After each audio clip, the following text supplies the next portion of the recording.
राम राम भाई सारी बाणा ने स्नान में और नहाने में क्या अंतर होता है आपको कहानी सुनावांगे। एक बार देवी सत्यभामा ने देवी रुक्मणी से पूछा था कि दीदी आपको मालूम है भी श्री कृष्ण भगवान दीदी के घर बार बार क्यों जाता है। तो वो सत्यभामा कह रही है अगर भाई मैंने तो कुछ गड़बड़ लगती है। तो वो रुक्मणी बोलती है नहीं ये भाई बहन का रिश्ता है, ऐसे थोड़े ना कुछ होता है, चल तुम अपना कुछ काम कर। भाई बहन का पवित्र रिश्ता होता है। ठाकुर जी सारी बातें सुन रहे थे और कहीं भी जाते तो वो ये बोलते थे भाई मैं दीदी के घर पे जाता हूँ, जाना ना और कहीं, फिर भी वो कहते थे मैं दीदी के घर पे जाता हूँ। तो फिर तो वो सत्यभामा का और भी बेचैनी लगी। तो वो कहती आप कहाँ जा रहे हो।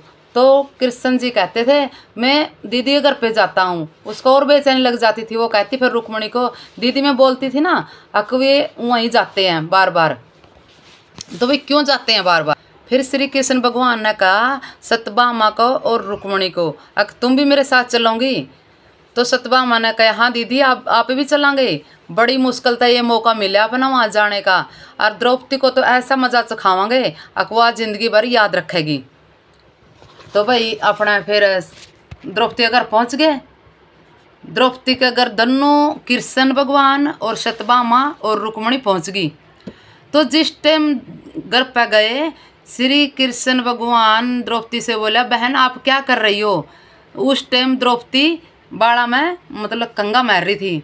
उसने कहा द्रौपदी ना भैया मैं केस सवार रही हूँ। तो श्री कृष्ण भगवान ने कहा अक बहन आपकी दो भाभी आ रही हैं तो आप क्यों संवारती हो केस, तो ये आपके बाल बह देंगी। तो सत्यभामा माता कहा कृष्ण ने भाई तो दीदी के सिर में तेल लगा दे और रुक्मणी चोटी कर देगी। तो भाई यूँ बड़ी खुश होगी ने बोली अक ठीक है अक इसके सारे बाल तोड़ूंगी, इसका जिंदगी भर याद रखेगी। या सत्यभामा ने कहा। सत्यभामा तेल लगाने लगी तो उसका एक बाल नोच लिया, मतलब टूट गया। तो और कुछ नहीं बोली वो। द्रौपदी ने बोली हे कृष्ण, दोबारा फिर एक और खींच लिया। फिर द्रौपदी बोली हे कृष्ण, तीसरी बार फिर खींच लिया। उसने तो वही शब्द निकला था भाई मुँह तो नहीं बोली हे कृष्ण, तीनों बार ऐसे बोली भाई वो। फिर भी सत्यभामा को समझ में नहीं आया अग भाई ये क्यों कह रही है। फिर रुक्मणी से पूछा सत्यभामा ने दीदी आखिर ऐसी क्यों कहती है द्रौपदी, बार बार कृष्ण जी का नाम क्यों लेती है। फिर रुक्मणी जी बोली मैं तो नहीं जानती।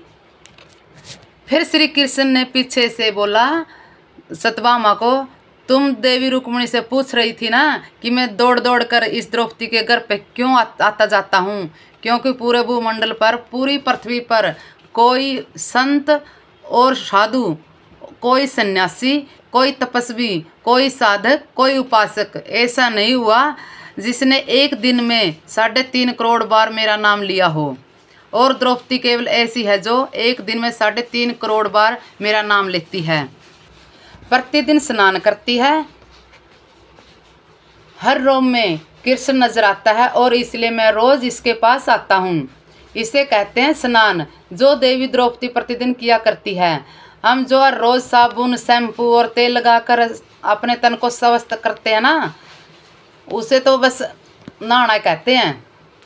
स्नान का मतलब हमारे शरीर में 3.5 करोड़ रोम छिद्र हैं। जब नारायण से पूछा गया ये 3.5 करोड़ रोज छिद्र कर्मों दिए गए, जो नारायण ने कहा जब मनुष्य 3.5 करोड़ बार भगवान का नाम लेता है तब जीवन में एक बार उसका स्नान माना जाता है। इसको कहते हैं स्नान।